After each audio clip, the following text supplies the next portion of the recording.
پیل هم د مهمو پیښو په سر ټکو کوو. د مسکو له لوري د افغان سفیر د باورلیک ترلاسه کېدل،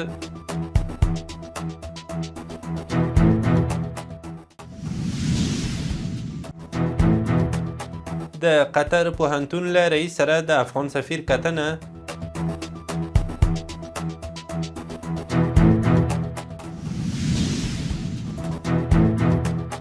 د عامه روغتیا وزیر له لوري د مور او ماشوم د روغتي خدمتونو پر ښه والي ټینګار،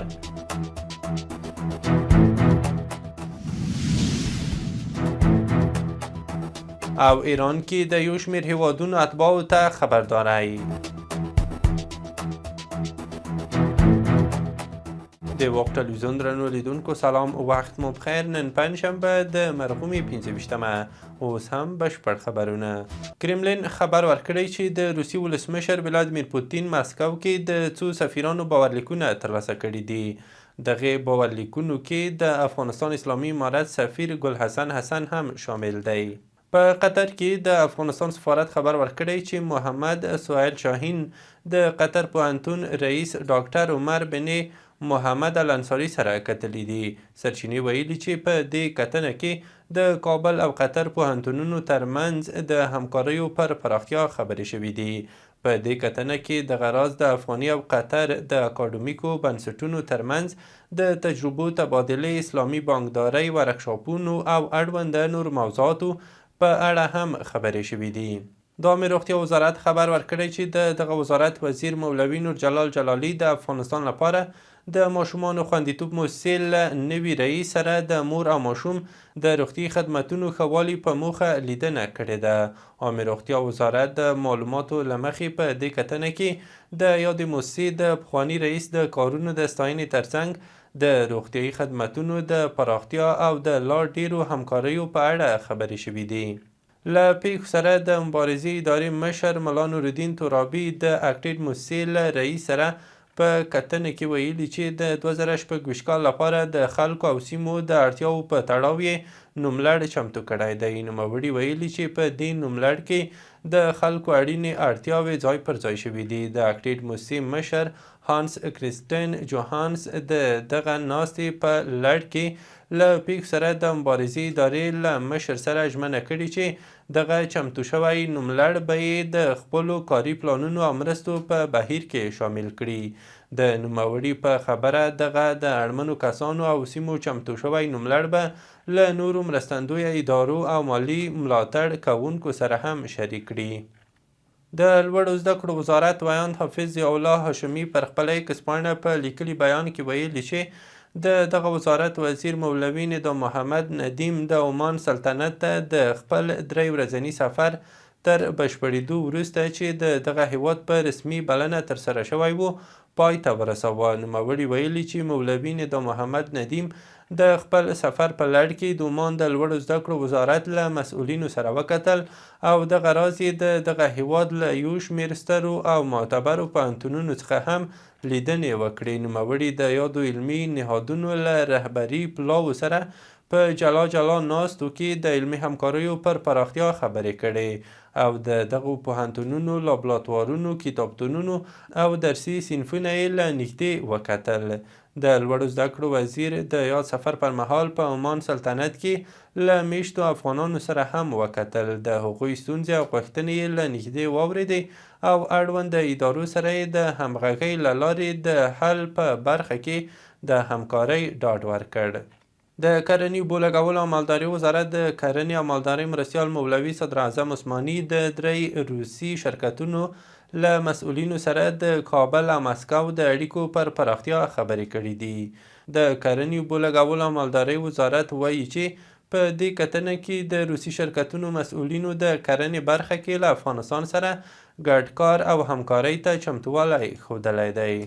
د پروان د کلیو بیا رغونې او پراختیا ریاست مسؤلینو خبر ورکړی چې دغه ولایت په جبل سراج ولسوالۍ کې د اوبو رسولو د یوې شبکې په جوړېدو سره د سیمې 222 کورنیو ته د څښاک اوبه برابرې شوي دي. د مسؤلینو په خبره دغه شبکه د یاد ولایت د جبل سراج ولسوالۍ اړوند په خواجه محمد خیل سیمه کې د نړیوال بانک په مالی ملاتړ د 4 میلیونه 800 زره افغانیو په لګښت جوړه شوې ده.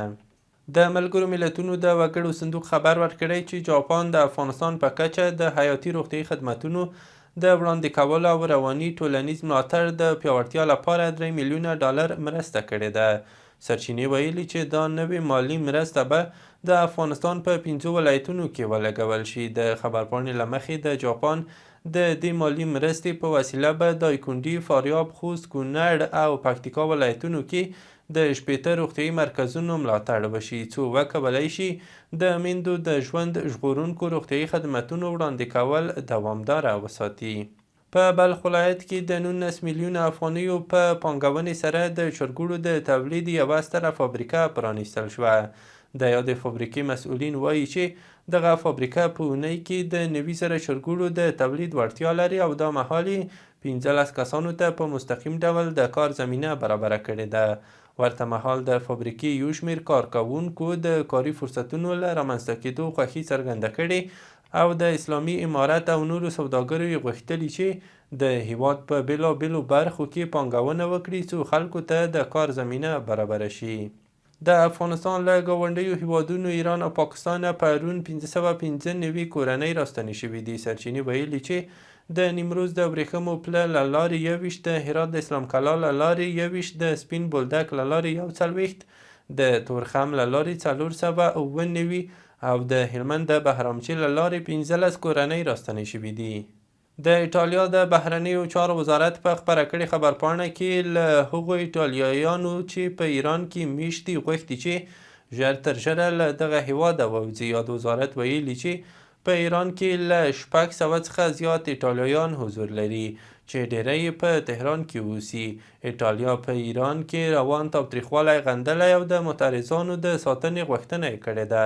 دا په داسې حال کې ده چې ایران د امریکا د احتمالي پوځي برید د اندېښنو له امله خپل هوایي حریم د څه باندې 5 ساعتونو لپاره تړلی و. بلخوا د راپورونو له مخې د هسپانیې حکومت اعلان کړی چې د ایران او سیمې د خورا ناوړه وضعیت په پام کې نیولو سره ایران ته د هیڅ ډول سفر سپارښتنه نه کوي. دغه راز حکومت د هغو هسپانوي وګړو لپاره چې اوس په ایران کې دي سپارښتنه کړې چې د موجوده امکاناتو په کارولو سره هیواد پرېږدي.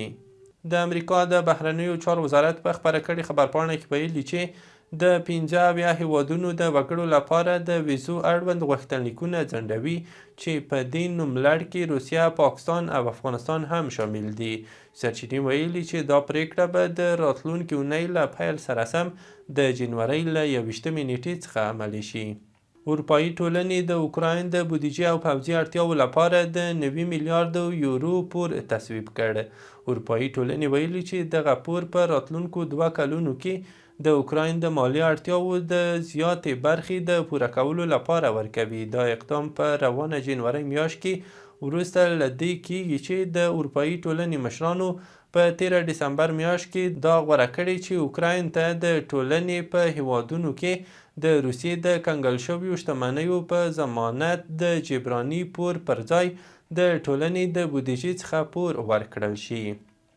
د سپورت له ډګره دا چې د افغانستان کرکټ بورډ تېره ورځ چهارشنبه په خپله کلنۍ غونډه کې ویلي چې د 2026 کال لپاره یې د 8 میلیونه ډالرو په ارزښت رغنیزه بودیجه ځانګړې کړې چې ډیره برخه به یې په کابل کې د الوخیلو او ننګرهار کې پر نجیب ترکي لوبغالو ولګول شي.